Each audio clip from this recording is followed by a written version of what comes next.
going on, everybody? Good morning, everybody. Cheers to you. Cheers to you. Pete's coffee this morning, guys. Lazy. Just lazy.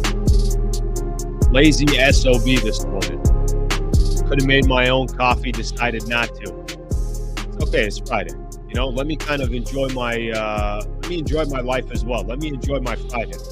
I appreciate you guys being here. Thank you, everybody, for being a part of the show. We got a packed show today.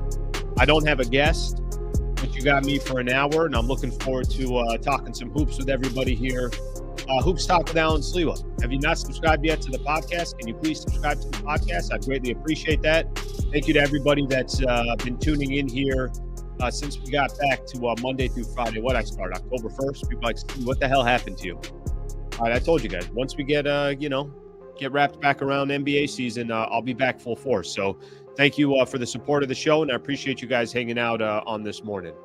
We're kind of chilling today. I got to be honest with you. You know, we got our topics, our standard topics. We got 2 games coming up for the Lakers. We got a game coming up, obviously, tomorrow against tonight against the Pelicans, and then we got a game coming up tomorrow against the Milwaukee Bucks. So we got some good basketball to cover and good stuff to talk about. But to be honest, let's go a little off script today. You know, yeah, I got my topics. Yes, we'll spend all our time with that. But one of the things I enjoy doing more than anything else is kind of shooting the shit with everybody. So we'll get a chance to do that. All right, let me make one change here real quick. All right, there we go. I'm like, what's going on with my lighting here? All right, we're better. That looks a lot better. All right, let me give everyone a quick rundown what we got going on for the show today, and we will take it from there. So Lakers got Pelicans tonight. I mentioned we'll preview a little bit of that game, talk a little bit about just the details. Pelicans missing a lot of people, so a lot of players missing for the Pelicans tonight. See if Lakers can take advantage of it. Bucks tomorrow. Listen, look, it's impossible to not talk about the Milwaukee Bucks and not mention Giannis. Kind of ask some of the questions that have been out there before. Is he there long-term? Is he not there long-term? We'll talk about that. I'm still not sold that Giannis Antetokounmpo is happy with the Milwaukee Bucks and kind of the direction of that franchise. So I'll kind of want to walk back what the last year has looked like with Giannis. And is there an opportunity for him with the Lakers? What would a duo between Giannis and I think it's the ultimate, right? I think it's the pipe dream that the Lakers have been dreaming about for years. Once they got Luka, I think it's like, all right, who are you going to pair him up with? And it ain't going to be Jokic. So I think Giannis is if there's one star to leave, I think it would be Giannis. Our Lakers top 4 team in the Western Conference. The reason why I'm asking that question, there are a lot of, how do I put this? A lot of different rankings out there, power rankings, people looking at the Lake Show. Is this real? Is it not real? The start that they got off to. So we'll break down if they're actually a top 4 team in the Western Conference. Chris Finch was on the Zach Lowe podcast. Took a little shot, little 1-2 punch over at JJ Redick. That kind of came out of nowhere. But it actually kind of begs the question, do other coaches around the NBA kind of respect what JJ Redick has done, what he's kind of already accomplished? Or is it like, nah, this guy woke up on third base? We'll spend a little bit of time on that. I got some stuff around the NBA. Someone is putting here Adou Thiero. Yes. I got him in my rundown as well. I don't have him in my topics, but I do have a piece of him because he is questionable tonight. So for the first time, we could potentially get a chance to see Adou Thiero tonight. Got the weekend preview. We'll talk a little NFL, a little college football. You guys know I just do a quick little piece here. Here's some games to keep in mind over the weekend, and then we'll enjoy our weekend. Now you could maybe enjoy your weekend, but I'll be back tonight. Then I'll be back tomorrow night.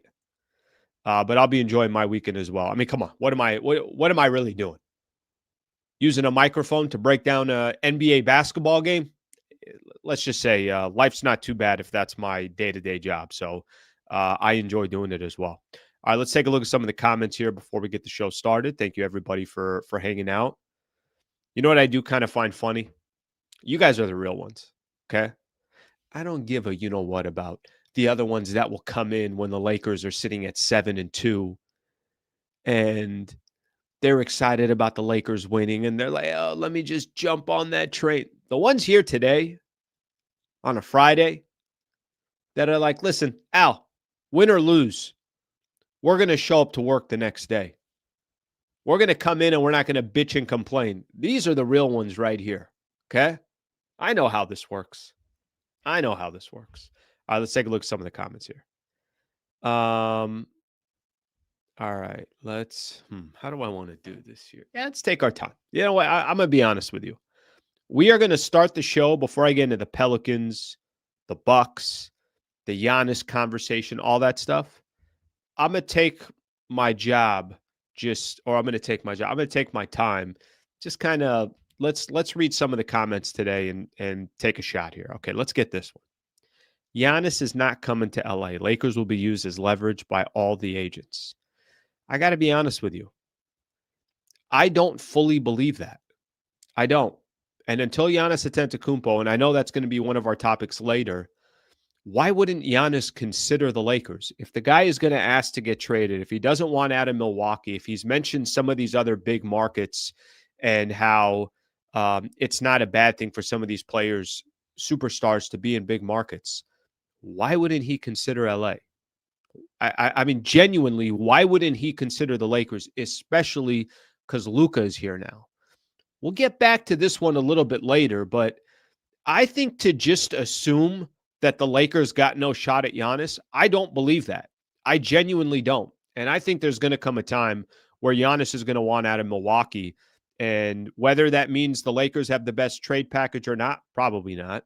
But I think the bigger question is going to be, where does Giannis want to play? Where does he want to go? Let's keep going. Top of the morning, bro. Raining. Yeah, what do we got here? How long is what are we looking like weather-wise? Now, I'm in Solana today. So Solana, what do we have?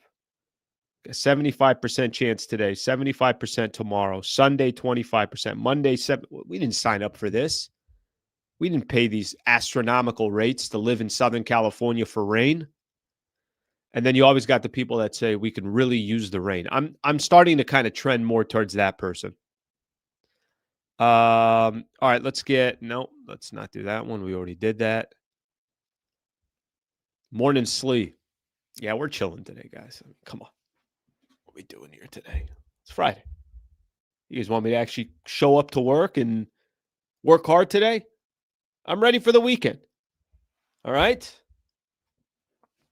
When I was in sales, because you guys, I think so most people kind of know a little bit of my my background. So I was selling, radio. I was selling on the partnership side for like 10 years. Fridays? What do you want me to do? Want me to cold call on a Friday? Come on, guys. Come on. Let's all take a second and breathe here. Morning say, I went to buy coffee at a little spot called Starbucks. Ever heard of them? Never heard of them. Never heard of them. I went to Pete's this morning. Pete's not a bad cup of Joe. I got to be honest with everybody. Happy Friday, ladies. Lakers are currently 5th in the West. You are right about that. All right, Ocean Breeze has got one here. The man who asks a question is a fool for a minute. The man who does not is a fool for life. Ocean Breeze, can you do me a favor? Just keep doing what you do, brother. You've brought some phenomenal quotes on here. Just some great quotes on here. All right, this is the Adou Thiero one. We'll get into Adou. JJ, they can all go a better coach with a younger team. People already upset at Chris Finch or backing up Chris Finch. What do I know? All right, let's I'm going to get to some of these comments here. I'll get into more of them in just a second. But let's kind of start getting the flow of the show going here, and we're going to go from there. Lakers and the Pelicans tonight. So let me just kind of give everybody, without me being the pregame show or anything like that, let me give you a little preview of what to expect tonight. The Pelicans got no Zion Williamson. They got no Jordan Poole, and they got no DeJounte Murray. They're one of the worst teams in the entire Western Conference. I think they only have 2 wins on the season. Let me double check that just to make sure. Clearly, they've struggled all year long. The franchise is in shambles. Yeah, the Pelicans have the worst record in the Western Conference. Not one of the worst, the worst at 2-9. The franchise is wondering and questioning, do we trade Zion Williamson? Do we not? What can we even get back for Zion? Just because of his health concerns, and you're selling at the absolute low. They tried, being aggressive last year. It never worked out. DeJounte Murray, since they got him, I don't even remember a game that DeJounte Murray has played, unfortunately. And I like his game. I like DeJounte Murray. He was tied to the Lakers for a while. But he hasn't been healthy. Jordan Poole really hasn't had any winning type of atmosphere, chemistry, whatever you want to call it, since he left the Golden State Warriors. Long story short, the Pelicans got a lot of questions. Doesn't mean they don't have some talent. It doesn't mean they can't be a headache for the Lakers tonight. But, I mean, if there's a game to bounce back from for the Lake Show after you got ran out of the building against the Oklahoma City Thunder, it's tonight. And, clearly for the Lake Show, I think this road trip has been kind of a little bit of a wake-up call, at least for me, where I think the Lakers have approached this I think they've approached this road trip very cocky, they went 7-2. Their chest is sticking out. Look at us. Yes, we don't even have LeBron. Look at it. We haven't even had our full lineup in yet. Look how good we are. They get smacked in the mouth against the Atlanta Hawks. They look awful in the first half against Charlotte, and really they've only played one good half so far over these last 3 games. And against the Thunder, I mean, I'm not even going to – there's nothing to even talk about against the Oklahoma City Thunder. Every single individual for the Lakers was bad. And you can go down the list, whether you want to talk about Austin Reeves, Luka Doncic, DeAndre. It's just levels of how bad everybody was. Nobody was good in that game. And the Thunder, basically, by the time the fourth quarter started, if you tuned into that game in the fourth quarter and you watched on TV, which I think it was on Spectrum and it was on ESPN, and you watched on TV and you saw how many people were in the stands, I mean, literally, it's as if they made an announcement to start the fourth quarter, Lakers and the Thunder, basically telling fans, you should take off. There's nothing to watch here. And, oh, by the way, Shea's not going to play in the fourth quarter as well. So if there's a game for the Lakers to get back on track, it would be tonight against the Pelicans. And, I don't want to sound too dramatic here, but kind of a little desperate to just get back on track. And what I mean by that is just get back into some type of a flow. And I don't think they've been in a flow since the game against the San Antonio Spurs, where it took them the fourth quarter to come back and eventually win that game against San Antonio. Almost blew it at the end. But they haven't been whole in about a week. They haven't looked good in a week. At least that's my perspective. I haven't really taken anything away from the Lakers in these last few games, and nothing has been encouraging. It happens. I'll still take 8-4 in the Western Conference. I still think they got off to a good enough start. But I think they're playing a bad stretch of basketball here. And tonight they got to right some of those wrongs, and you got to do it against the Pels. So does this game remind me a little bit of the Charlotte game? Sure. You got punched in the mouth the game before. You get kind of a free layup to come back and get back on track. You got a lot of key players that are missing. I mean, just on this road trip alone, we haven't had to see Trae Young, Kristaps Porzingis, LaMelo Ball, Brandon Miller, Jalen Williams, Zion Williamson, DeJounte Murray, Jordan Poole. About 8 really good players that have not had to play in these last couple of games for the Lakers, and they're 1-2 on those 3 games, and then we'll see what they're able to obviously do tonight. So clearly got to see the Lakers take advantage of this game. Clearly have to see the Lakers just get back on track. And like I said, I think for the road trip so far, there's been nothing impressive about the Lakers in this road trip. And I think whatever momentum that they had built for themselves, whatever confidence that they had built for themselves, and I think it was well earned. I think they, to start out the season 7-2 as they did, but it's been a little eye-opening to watch them over the last week because they have not looked good. I think a lot of the individual performances have declined. And I think just more importantly, from a team perspective, it's not representing the way they started. Okay. They got the Bucks coming up tomorrow. So let me talk a little bit about the Bucks, Lakers and the Bucks tomorrow as well, since, obviously I won't be doing another morning show until Monday. But I will be back on tonight after Lakers take on the Pelicans.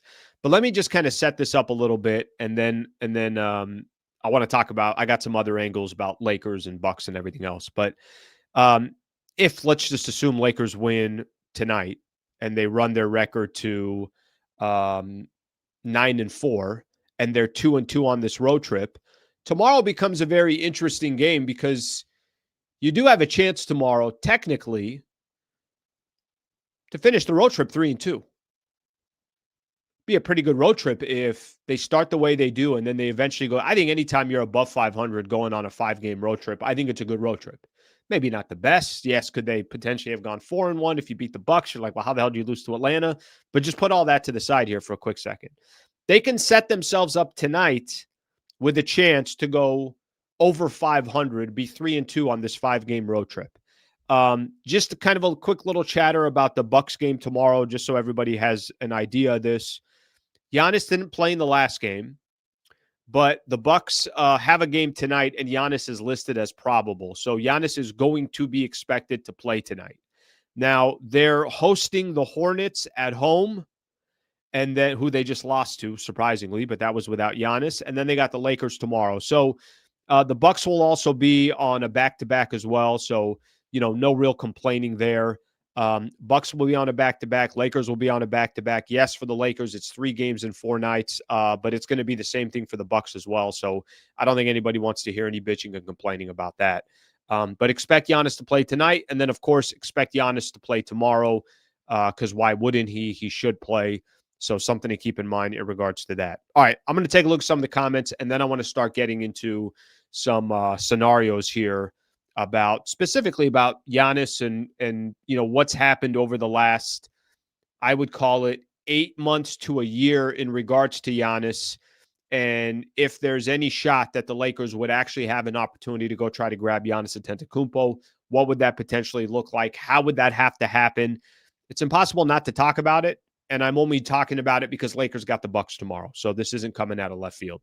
All right, let's take a look at some of the comments here. A lot of people want to go Adou Thiero. I like that. I like a lot of people that want to talk a little bit about Adou. And I have him in here in my notes to talk about. So I'm looking forward to see if he can get an opportunity tonight as well. The beatdown OKC gave us got Laker Nation depressed and humbled. Good. Nothing wrong with that. I mean, listen,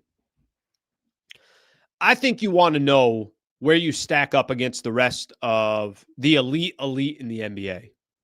And I think we found out Wednesday night where the Lakers stack up. They were down 37 to the Thunder. But I'm going to continue to say this. Honestly, I think that's less to do about the Lakers and more to do with the Thunder. Guys, that's the team everybody's chasing, period, point blank. And maybe you could say the closest team to the Thunder, I'd say, is Denver. And then there's probably a gap after that. Now, maybe Houston's sitting back and saying, wait a minute, hold on a second. We went double OT against them in the first game. I know they're on a nice little winning streak as well. So maybe the Houston Rockets can say to themselves, no, we're not that far behind from where the Oklahoma City Thunder are. But I do know this. Yeah, what's Houston? I think they've won now. They're 7-3, and they're 7-3 overall. So that's where the Rockets are after starting 0-2. So they're 7-1 in their last 8 games. It doesn't really matter where Denver and Houston and some of these other teams are. What matters is where are the Lakers to the Thunder? Sure, got their asses kicked. I'd rather get humbled and get my ass kicked on November 12th, I think that's when they played, than get my ass kicked and get humbled in April or in May because it's the playoffs. Get humbled early on and you kind of know just how far off you are from the elite of the elite. Let's get a couple more of these in here.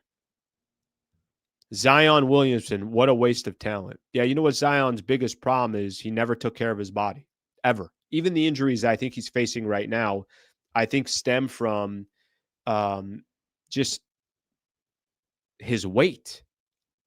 I'll go back to this. I've told you guys this before. Michael Thompson would always say every time, and Zion's a perfect example of it. It's like, here's a player that has all the God-given talent you can possibly have. How can you be that size and be a springboard off the floor and be able to windmill dunk and do things I've never even seen before, somebody of that size be able to do?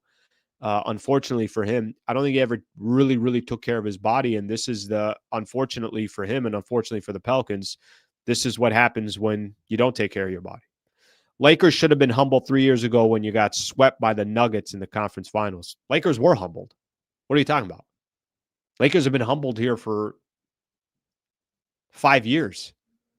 I mean, since they won that championship in the bubble, the Lakers have been humbled every year. This ain't the same. There was right now the Laker brand, and we'll see what happens over the next few years, but the Lakers brand is living off its history. It's not living off its present. I mean, it's the truth, right? The Lakers, since 2010, have won championship. I mean, Lakers have been humbled for many years now. And I don't think anybody's really questioning that. The Nuggets dominated the Lakers for years. And I think the only resurgence that the Lakers have right now is because Nico Harrison wanted to trade Luka. And the Lakers benefited off of that. All right, let's get a couple more here. People are already blaming LeBron return on our dismal performance on Wednesday. I guess everything goes wrong is LeBron's fault. I disagree with that.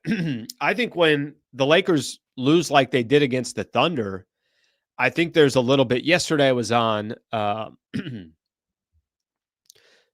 think I mentioned you guys, I'm doing some work now with iHeart in LA. And then the show will eventually, I think by Monday, everything will be available on the iHeartRadio podcast, Spotify, Apple, all that stuff. It's going to be available audio form, and then we'll still have the video form here. But I was on with Rogan and Rodney, which is one of their shows in the midday, and the topic was, one of the questions was about can you really assess the Lakers without LeBron? And the answer is no. I don't think you can truly assess what the Lakers are without LeBron. I don't think anybody's blaming LeBron. I think when you lose to the Thunder, I think there's more like, hey, can LeBron save the Lakers? How much different would it look if LeBron was there? There's no blame towards LeBron when the Lakers are losing. It's when they're winning and people are like, LeBron's going to he's going to ruin the chemistry, which is an absurd statement to make, but people make those statements and you just got to roll with it. Okay, let's get a few more in here. I'm going to skip the Adou Thiero ones just because I want to do that by itself. So if you got something on Adou and I don't read it, then if you got something on Adou Thiero and I don't see it or I don't read it, come back to it once I start talking about Adou Thiero. Okay. All right. Save this one as well. Okay. Really easy 10-game stretch. Okay. Okay. All right. Yeah, I'm going to have to come back to some of this because some of these just unfortunately are going to be a little bit off topic of where we're going. All right, let's keep rolling here. And I want to start with a couple other topics here. You know what? Just because it is the conversation, I see a lot of people in here. Let me jump the gun here a little bit. Adou Thiero can make his debut tonight. So if you got something on Adou Thiero, go ahead. Feel free to throw it in. And I think I said this, I can't remember if it was yesterday or earlier in the week. I talked about how I was excited to see that Adou Thiero is getting closer and that he could potentially make his return on this road trip. But yesterday, we get this status report that will basically say, all right, here's where we are as far as injuries go. LeBron, Gabe Vincent, okay, they're out. But for the first time, Adou Thiero is listed as questionable. So the Lakers could potentially watch their rookie Adou Thiero make his season debut in New Orleans tonight. Maybe it doesn't happen tonight. All right, maybe it happens tomorrow against the Bucks. I got a feeling it's going to be one of these two games because sounded like they felt confident he was going to make his debut during this road trip. Well, you got 2 games left on your road trip. You got tonight, tomorrow. The Lakers fly back to LA. They got a game coming up on Tuesday against Utah, and then they have 4 or 5 days off, which is a little bit odd. But Adou Thiero could be making his return tonight. I spent a little time earlier in the week saying that, hey, I'm kind of excited about this. I'll tell you a couple of reasons why I'm excited. Anytime you could add this to your roster, young, athletic, 6'8", high flyer, Again, just having youth on your team is interesting. And I think for the Lakers too, just obviously having somebody that we don't know what he is yet, what his potential is. And it's so much different than anything that the Lakers have. All right, Dalton Connect, I know what he is. All right. I don't know. Name Vando, I know exactly what he is. Marcus Smart, I know exactly what he is. Jake LaRavia, I'm getting a little bit better of an idea of what he brings to the table. Adou Thiero that's a recipe I've never really looked at for the Lakers. That's not something that follows the line of what the Lakers currently have. So I think there's a lot of curiosity on Adou Thiero. Nobody's going to expect him. If you're out there and you're a Laker fan and you're expecting Thiero to actually come in and do some damage in his rookie year and guy's going to get a lot of minutes, don't expect that. I mean, number one, that's unfair to him. And number two, that's just unrealistic. The Lakers are a competitive team. They're a good team. They're a playoff team. Could be top 4 in the Western Conference, wherever you want to put them. You can't be asking a rookie to walk into a team and all of a sudden he's got to contribute. But I think he offers something to the Lakers that they just don't have. They don't have anybody like him. You know, one of the things I think is going to be important for the Lakers, if they are going to go out there, potentially make a trade or a deal or something like that, they need guys that are two-way players. They need athletes. They need size. So I'm really curious to see what he's going to bring to the table. So Adou Thiero may get a chance tonight. If it's not tonight, probably is going to be tomorrow. But just on the Adou Thiero front, I think there is a little bit of what can this guy bring to the table? What could he potentially look like? How can he be a contributor for the Lakers? I'm looking forward to seeing him. Okay, let me read a couple of the comments on Adou, and then I want to talk Giannis for a little bit as well. All right, let's see what we have here.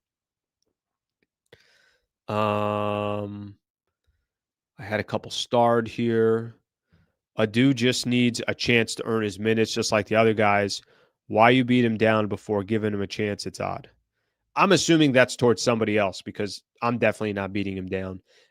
He's going to have to earn some minutes, but I think one of the things I've noticed from JJ Redick is he'll give guys opportunities, and then it's just kind of up to them to figure it out from there.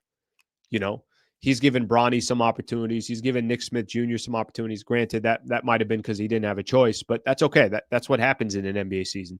You got an 82-game grind. Some of these other guys are going to get some opportunities. Again, I'm assuming you're talking about somebody else in the chat because certainly I've talked about how I'm looking forward to it. Okay, let's see what we got here. Some people comparing him to other players around the league. Adou has first-rounder grades from a lot of NBA scouts and fell early second-rounder. Thiero could be some help, not needle-moving, but a good addition to the depth. Anytime you get a player like Adou Thiero, it's a little bit of a project and take a couple of years. I mean, I like giving an example. Look at Max Christie when he came in. Now, I know they're different players, but Christie really didn't kind of start making an impact for the Lakers until his third season. Adou Thiero weighs more than Vando as a rookie. He can be a bruiser on the defensive end. All right, so I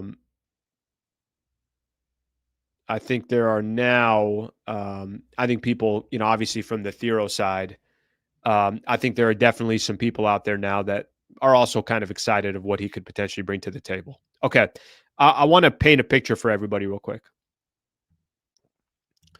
If I told you, let's have a conversation about Giannis Antetokounmpo. Okay, and I'm going to tell you where the conversation would go if we're sitting here and we're having a beer and we're shooting the what, and I say, hey, I want to talk about Giannis Antetokounmpo, and people are going to be, oh man, what a stud, man! Look at Giannis, always MVP caliber player, an NBA champion. And then very quickly, you're going to start talking about like, hey, do you think Giannis is going to stay in Milwaukee for his career? Or you're going to start saying, man, how crazy was that? Going into this offseason, there were a lot of teams that were just, all of free agency was paused for a second because they didn't know what Giannis is going to end up doing. Lakers obviously got the Bucks coming up tomorrow. So that's part of the reason why this conversation's coming up. And then I think if you talked a little bit more about Giannis, what's been interesting? He's had some quotes that have really, I think probably have have scared off a lot of Bucks fans or the Bucks front office because they're not sure what he's going to do. It's impossible to have a conversation about Giannis Antetokounmpo without also mentioning what's happened to Giannis Antetokounmpo over the last year. There was a really good article right before the season started, and it was about how, Giannis, I'll read you that this came from Shams. This is, again, right before the season started, why Giannis Antetokounmpo's future in Milwaukee is far from settled. And it goes into the issue that the Bucks are going to have by waiving and stretching Damian Lillard's contract, which, by the way, is, I think, $113 million left on Lillard's deal, and how that's going to kind of put the Bucks in a really tough situation. But they did that to try to appease, and they went out and got Miles Turner. There's some quotes in here as well that, talk a little bit about how Giannis really, really does not want to, sit with the – I'll read one of the quotes. I want to be on a team that allows me and gives me a chance to win a championship. I think it's a disservice to basketball, just to the game, to not want to compete at a high level, to want your season to end in April. He went on to also say some other things about, I guess, publicly and privately, how his only goal is to win a championship, and that if the Bucks can't put together that type of roster, he's got to consider his options. Then we got the news right before the season started that the Knicks and the Bucks were having a conversation about a potential deal. It is impossible to not have a conversation about Giannis Antetokounmpo and not bring up the different quotes that have been there over the course of the last year and the amount of pressure. Here's one more quote. I just want more. I want to win another championship. I want to win another medal for the national team. Legacy is very important to me. You got to play to win. I don't want to play to be around and to get paid. I respect that from Giannis.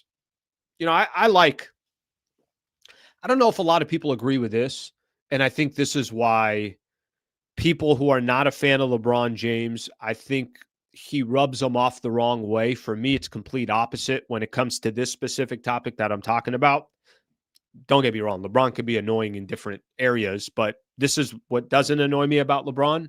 People don't like how much control LeBron used to have with franchises and organizations, and he always would put pressure on the Cleveland Cavaliers. He'd put pressure on the Lakers. Do this. Here's 1+1s. He always put pressure on them. But the reason why I liked that, and I liked why LeBron did it, number one, he's got the power to do it, so a lot of people are going to use their power. And number two, there was constant pressure of I'm trying to win. I want to win a championship. I don't want to play every single season. If my goals are to be one of the greatest players of all time, I have to be competing for championships every single year.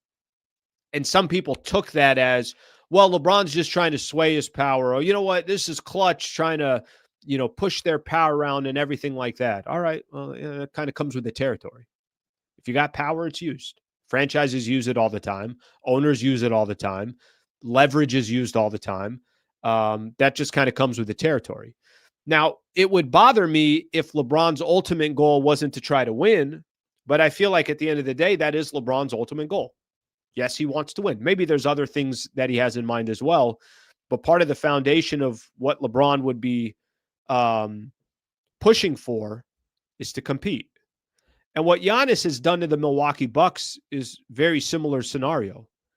Yes, I got a championship. Yes, I got the first championship in franchise history in the last 50 years since Kareem Abdul-Jabbar was a Milwaukee Buck before he was traded to the Los Angeles Lakers. But that ain't enough. I don't want one. I want more than one. I don't think there's a world, and I think if you're a Laker fan today or an NBA fan, you should watch and see, how do the Bucks look this year? Okay, right now they're 7-5. They're 7th in the Eastern Conference, tied with Toronto. I think the more the Bucks become a real question mark, they're not really competing for a championship. Let's see what happens after the trade deadline and as we get closer to that date. You got to keep an eye on what the Bucks are doing. The Bucks have been eliminated in the first round 3 years in a row. If Giannis is going to stay on his word of, I want a chance to compete for a championship, do you think that's going to happen in Milwaukee? I don't.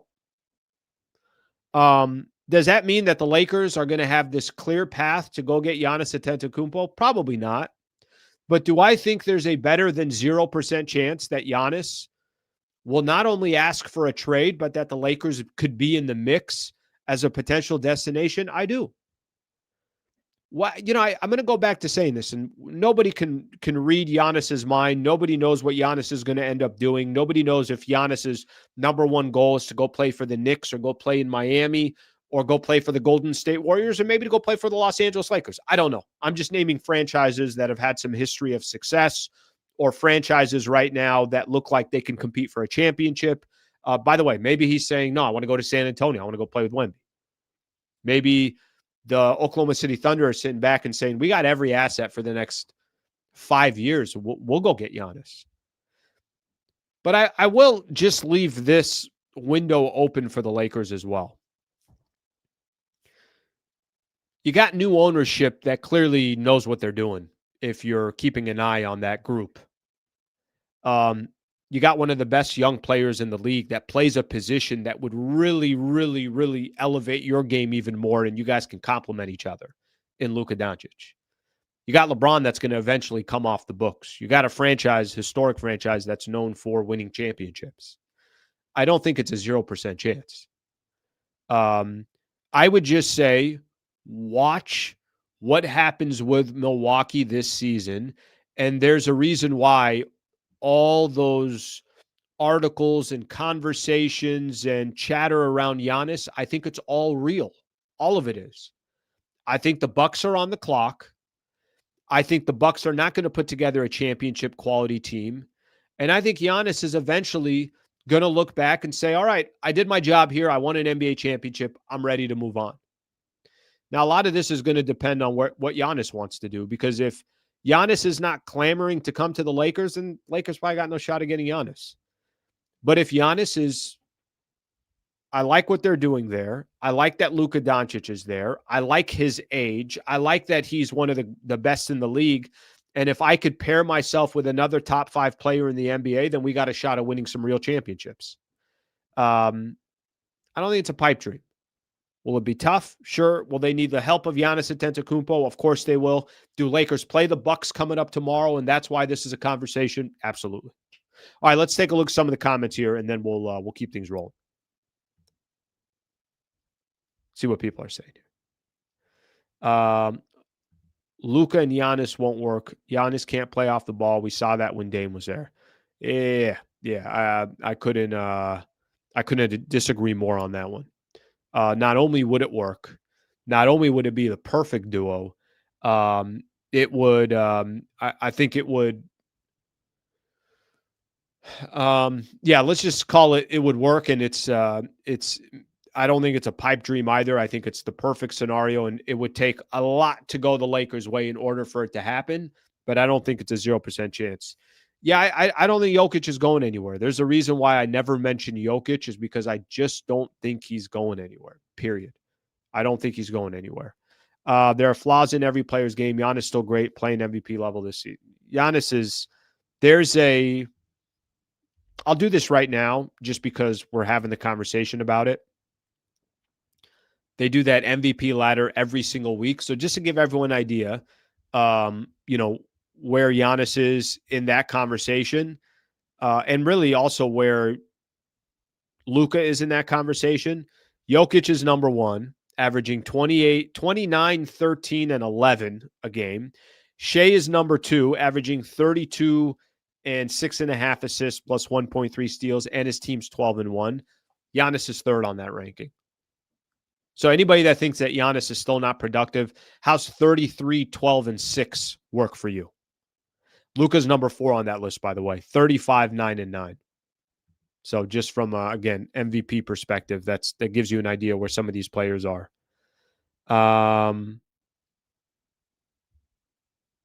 Slee is thinking with his heart and not his basketball knowledge. For sure. Right, because it takes a lot of basketball knowledge to know that Giannis is a pretty good player. All right, let's see what else we got here. Jokic ain't going anywhere. Just not going anywhere. You know what I do think is kind of interesting, and I don't genuinely know the answer to this, and we'll start moving on. There's some other topics I want to play something on Chris Finch said about JJ Redick.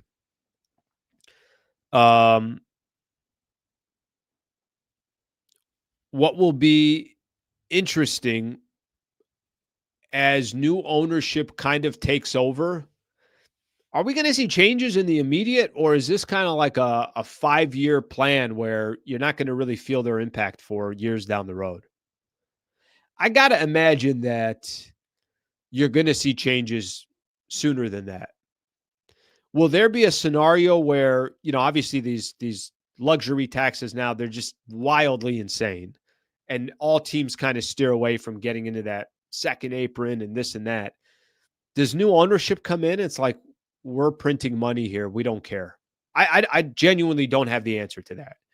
But I wonder how much the deep pockets and the new ownership looks at today's CBA and says, cool, well, we'll find ways to work around that. Because not everyone is the Oklahoma City Thunder, where they're able to just kind of absolutely master what the current CBA is today and kind of grow from within and everything that they've done. All right, let's get a few more comments in here and keep going. If the Lakers are able to trade for Giannis this summer while keeping LeBron would be scary. Yeah, the LeBron piece of it, I really genuinely don't know what happens to the LeBron piece of this after this year. I don't know. I genuinely do not know what happens after this year. Okay, let me get another one in here that I had as one of my topics, and then I'll go to the Chris Finch quick little 1-2 punch over at JJ Redick. Are Lakers top 4 in the Western Conference?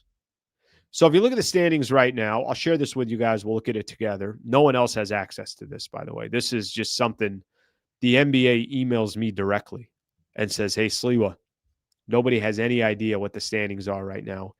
Take this. Don't worry about that logo over there that says ESPN in the upper left-hand corner.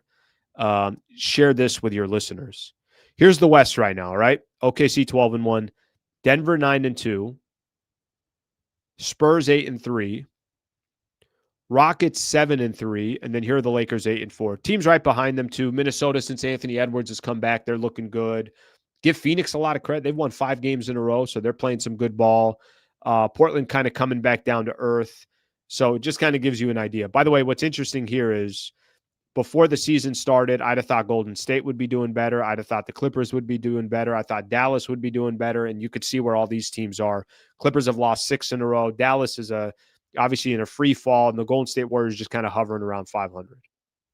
There was an article out there, and this is kind of why I'm bringing up our Lakers top 4 team in the Western Conference. And frankly, I guess part of the question is how much does that matter this upcoming season? There were a couple articles out there about, do you buy or sell the Lakers start? It wasn't just the Lakers. They had a number of teams in there. Do you buy or sell the Lakers start? Basically, are the Lakers a fugazi?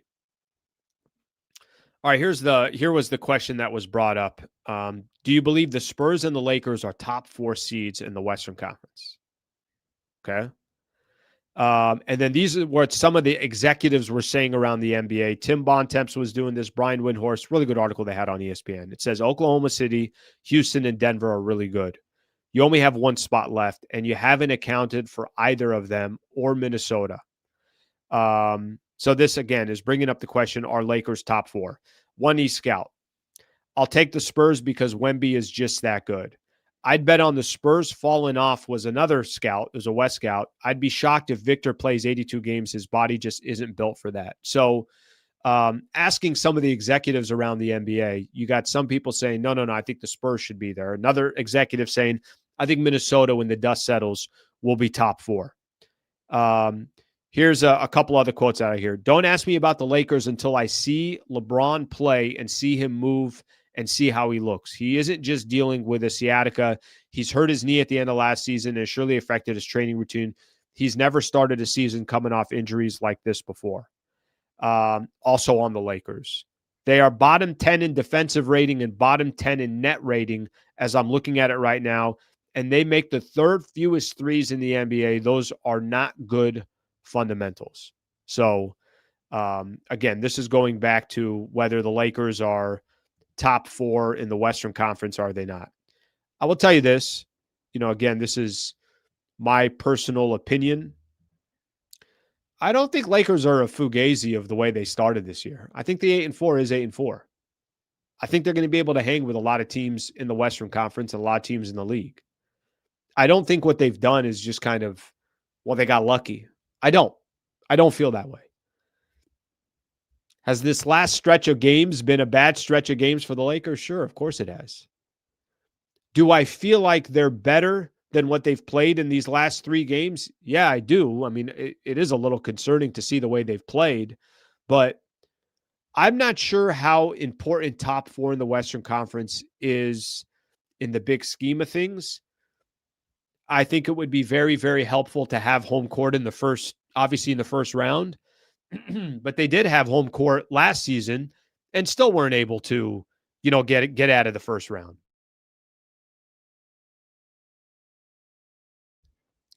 I guess the bigger question of all those questions that were proposed there is, how much will LeBron change everything? And maybe the question of how much will LeBron change everything is more based off of how healthy LeBron is. So top 4 in the West, I think the Lakers are right in that mix. When the dust settles, will they be top 4? We'll have to wait and see, but I think they're definitely right in that mix. Maybe they're not in the tier of the top 2. Well, okay, that's fine. I mean, that's just, I think, reality. But top 4 in the Western Conference, I think they're right in that mix. All right, let's take a look here. Last year, LeBron shot. Okay. Keep missing these. Last year, LeBron shot 51% from the field and 37% from 3.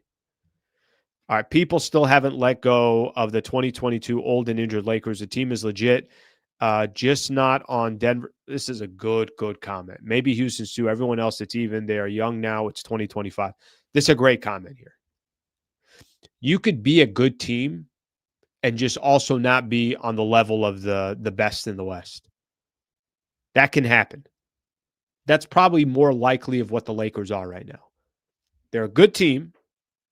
They're not on the level of where OKC is. Denver, to be honest, I think Denver's really good, probably better than the Lakers.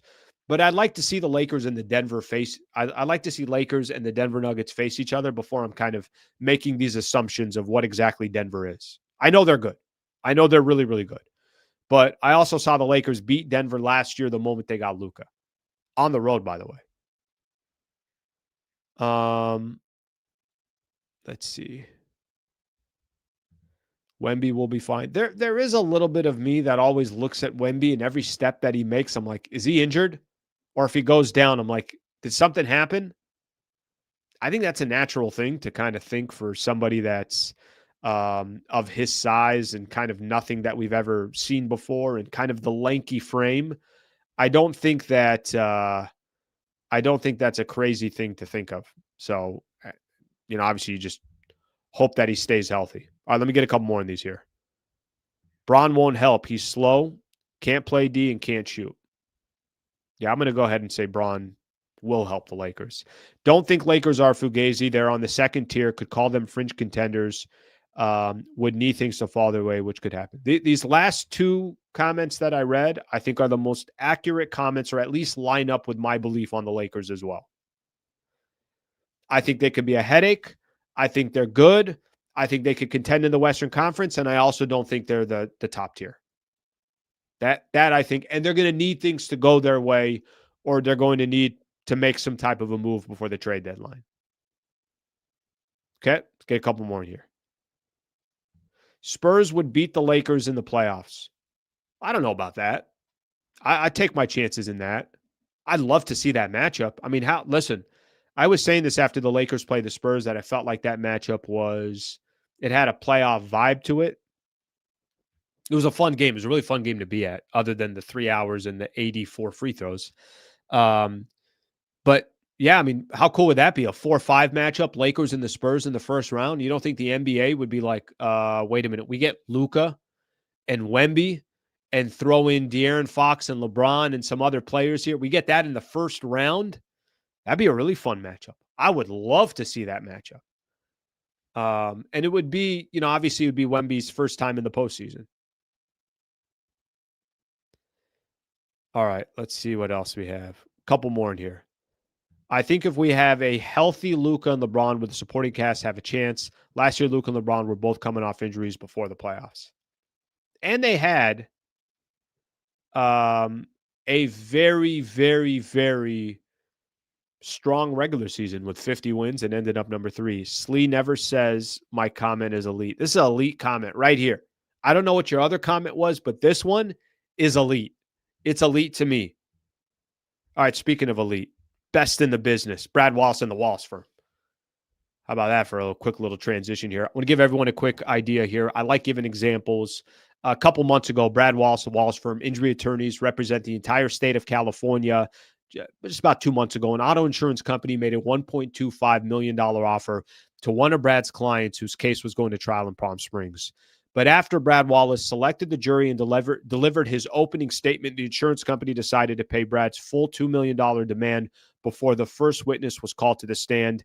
That's a pretty smart move there by the insurance company. They know that their number one goal when they're dealing in situations like this is they just want to settle. And they want to, by the way, give they want to give the least amount of money possible from an insurance perspective. But if you're taking on Brad Wallace and the Wallace firm, these insurance companies know his reputation, how prepared he is, how committed he is to his clients. If you are a family member or friend or ever in a situation, it's a wrongful death case. I hope you're not a serious injury. I hope you never need Brad Wallace, but things do happen in life. And I'll give you a URL that you can go to, wallacewins.com/Sliwa, wallacewins.com/Sliwa. Go get your free consultation there. Obviously appreciate everybody supporting the channel and supporting our partners. So thank you to Brad Wallace and the Wallace firm for supporting the channel as well. All right, let's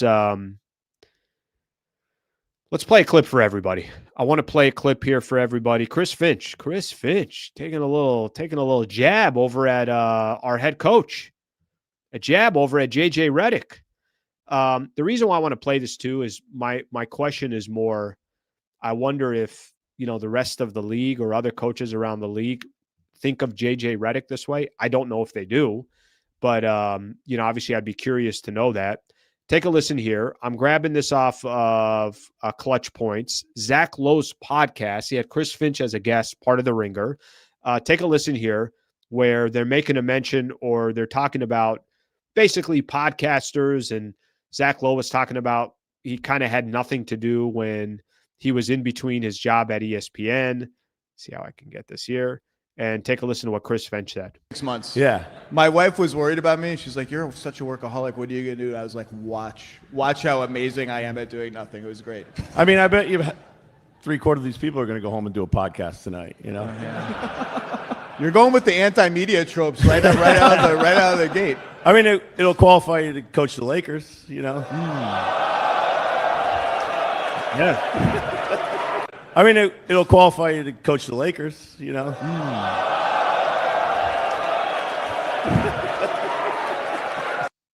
Shots fired. There's no standing down from Chris Finch as well. He's like, yeah, you heard me. You heard exactly what I said right there. You got a problem with it? You got an issue with it? All right, too bad. Chris Finch taking a little subtle shot there at JJ Redick. I haven't had a problem with JJ Redick. I think there's some times I ask myself the question, I'm like, do other coaches in the NBA think he's a good coach, that he deserves the chance to coach the Los Angeles Lakers? The only question that I've had about JJ Redick, I mean, number one, he was obviously inexperienced when he went up against Chris Finch in the first round of the playoffs last year. I mean, he got outcoached. I mean, just this point blank. I mean, I'm not here to tell you that the roster that the Lakers had was the right roster. It clearly had a lot of flaws.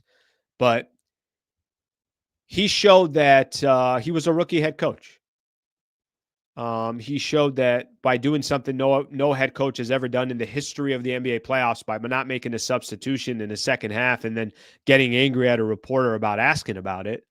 He just showed some insecurities. He showed that, all right, I need some more time to figure out what I'm doing here. And it's probably going to take him 2, 3, 4, 5 years to, obviously get to a point where people look at him and say, yeah, he's a really good coach in the league. I was surprised in the offseason where before media day, Rob Pelinka and JJ Redick addressed the media. And I've mentioned this a couple times. I was there at the presser and they were talking about an extension for JJ Redick. I'm like, what are you guys talking about? What do you mean? No, he's got 3 years left on his contract. Are you guys talking about that? Or I don't think I comprehend or understand where you guys are going. Okay, well, apparently he got an extension. I think JJ Redick's a pretty good coach in the NBA, and I think he's got, the players' ears. I think he's got respect of guys like LeBron and Luka, and that says a lot. I think he's got the guys playing hard. But I do wonder if what Chris Finch said, who again outcoached JJ Redick. Now, Chris Finch is also X amount of years head coach in the NBA with the Minnesota Timberwolves. Give JJ Redick that amount of time, and let's see what Redick is. I do wonder if coaches are like, yeah, I don't know if that guy's earned his spot there. He got lucky. Or he shouldn't be the head coach of the Lakers. I don't have that answer, but a little jab there by Chris Finch. Chris Finch coming at JJ Redick.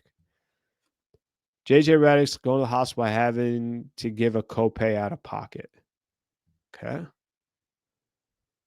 let's see it. JJ's having a good start to his coaching career. That's where we're at right now. He'll improve. Yeah, I think JJ's done a good job. Lakers have to come out, pound the Pelicans. Agree with you on that one. I agree with you on that one. I don't listen to Laker haters. No, I'm different in this. Let me tell you why. Because I think sometimes you need a different perspective. And I guess the question I have, if somebody's hating on the Lakers, okay, is there truth to it? I'm okay with that, right? Somebody could say, I don't know, however somebody wants to be critical about the Lakers, you should listen because maybe there's some truth to it and you just don't want to hear it. JJ will be outcoached and Reeves will be unplayable come playoffs because of lack of defense. All right, that's a little extreme there. Having haters is a good thing. It means you matter. Who's taking shots at the coach of the Wizards? No one, because they don't matter. I will say in today's world, I was surprised a little bit that Finch did that just because, a lot of times guys don't like giving ammo towards other teams or players. So that one kind of caught me off guard a little bit.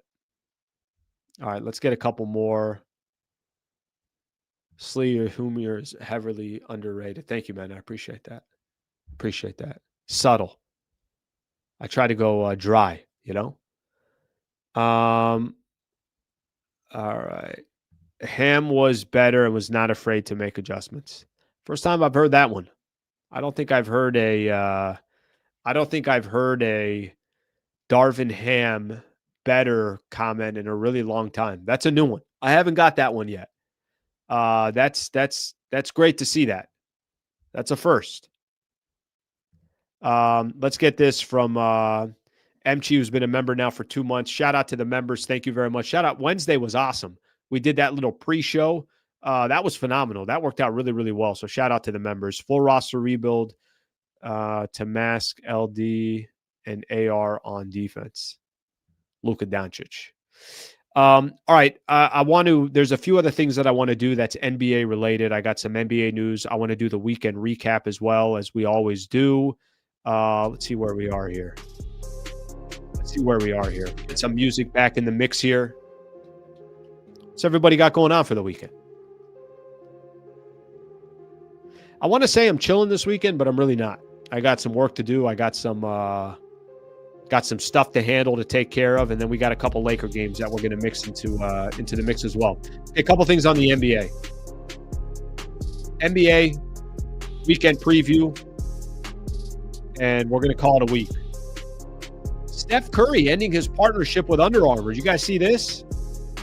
Under Armour believed in me early in my career and gave me the space to build something much bigger and more impactful than a shoe. I'll always be grateful for that. Kind of a little bit of a surprise here.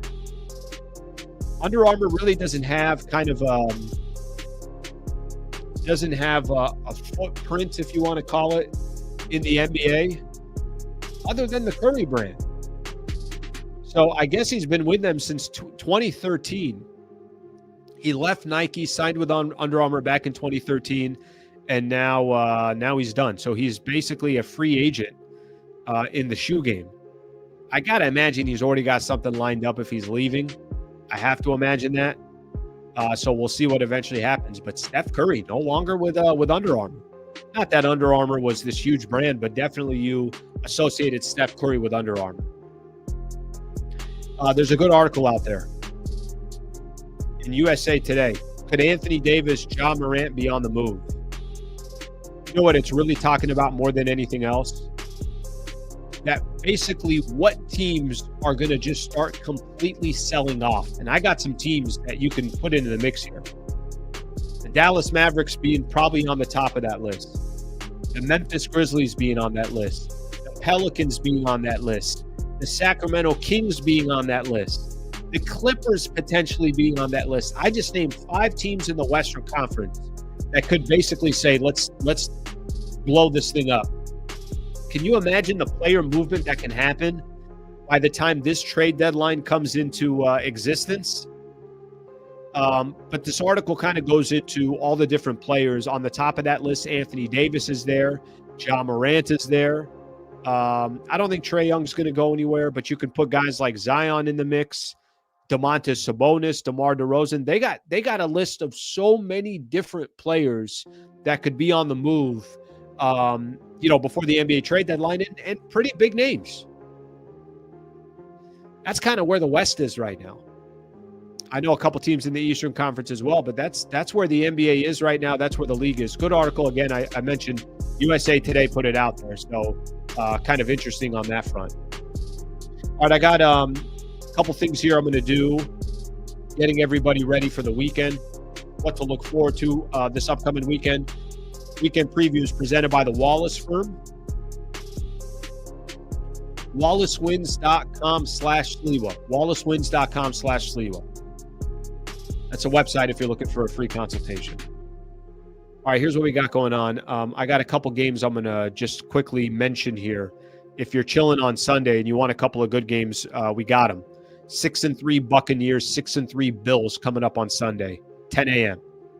I'm only going to mention the good games. If it's not a good game, I don't care. I think Chargers and the Jags is a decent game. 7-3 Chargers, 6-4 Jacksonville Jaguars.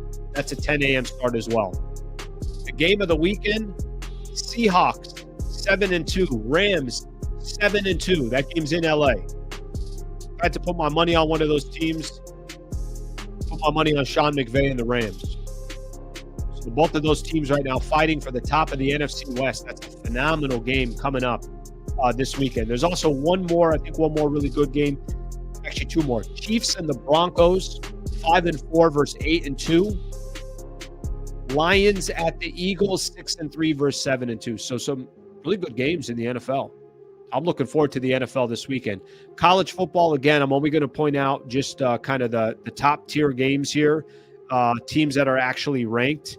Notre Dame, number 3 at number 22, Pittsburgh. Number 11, Oklahoma at number 4, Alabama. Badass game right there. 2 really prestigious universities. I'm going to give some credit here to USC. They're in the mix here. They're number 17. Iowa, number 21 at number 17, USC. So you got 2 ranked teams there. Number 10, Texas at number 5, Georgia. Now, there is also a San Diego State-Boise State game for the top of the Mountain West, but I might be the only one on this chat that cares about that. Those are some of the games that are coming up. The only other thing I'm going to mention, because you guys know, obviously a Padre fan here, Padres owners begin process for potential sale of team. It really sucks. Padres finally had an owner, Peter Seidler, cared a lot about winning, cared about the team, cared about the city. He passes away a couple years ago, was fighting cancer. His family takes over. There's some infighting. His wife and his brothers suing each other. The team, I think, is about $400 million in debt. And now all of a sudden they're going to be put up for sale. It's going to be a very, very critical moment for San Diego to get the right ownership. I think you guys know this. If you got the right owner, then you got a legitimate chance to make some noise in whatever sport that you're in. So kind of a critical year for the San Diego Padres. We'll see what eventually happens and see if they can get their hands on the right owner, or the right owner can get their hands on the franchise, and see what happens from there. But see what goes down. My people. See what we got here.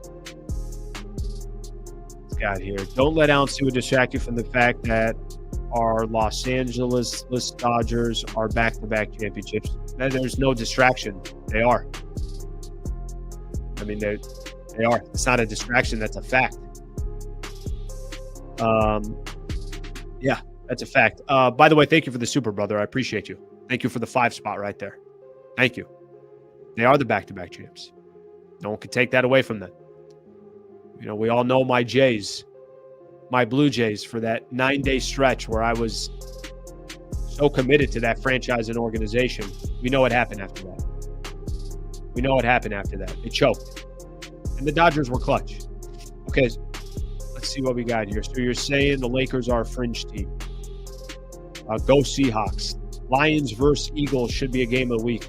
Badass game. A couple of really good games.